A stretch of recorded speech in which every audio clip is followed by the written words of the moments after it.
আজকে অনেক দিন পরে চিকেন খাইবার খুবই ইচ্ছা হয়েছিল। তারপরে বাজারে গেছি, বাজারে গিয়ে 1 কেজি 300 গ্রাম মাংস নিয়ে আইছি।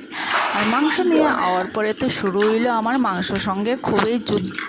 আর তোমরা তো জানোই, যুদ্ধ না করলে তো মাংস স্বাদই হইতো না। তার লিগা প্রথমে সব মশলা টশলা করিয়া তারপরে চিকেন মশলাটারে একদম কত সময় মাখিয়ে আর কি চিকেনের সঙ্গে তারপরে ডিপ ফ্রিজে রাখি দিছি। আর ডিপ ফ্রিজে রাখার পরে তারপরে তেল গরম হওয়ার পরে তারপরে বসাই দিলাম মাংস।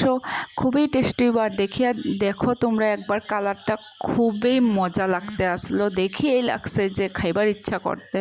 তোমরা জানি না কীরকম লাগে, বাট আমার কাছে তো খুবই মজা লাগে। দেখো কারিটা। আর আমার অ্যাকচুয়ালি কী জানো নি বন্ধুরা, যে আমার একটু মশলা টশলা না হইলে, গ্রেভি না হইলে আমার মাংস খাওয়ার ইচ্ছাই যায় গিয়া।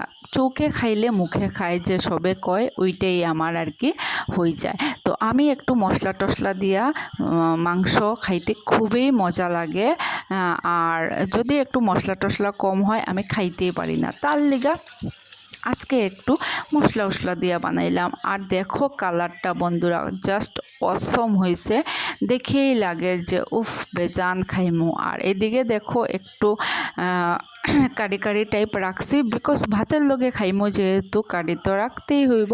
তার লিগা আজকে অনেক দিন পরে মাংস খাইমো এই ইচ্ছা করিয়া তারপরে এইদিকে খুবই টেস্টিভাবে বানাই লাইছি। উফ উফ উফ উফ উফ। তারপরে বানাইবার পরে আর দেখো কালারটা খুবই মজা হয়েছে। কারা কারা এরকম চিকেন খাও আমারে কমেন্টের মাধ্যমে জানাইও। Tata, bye bye.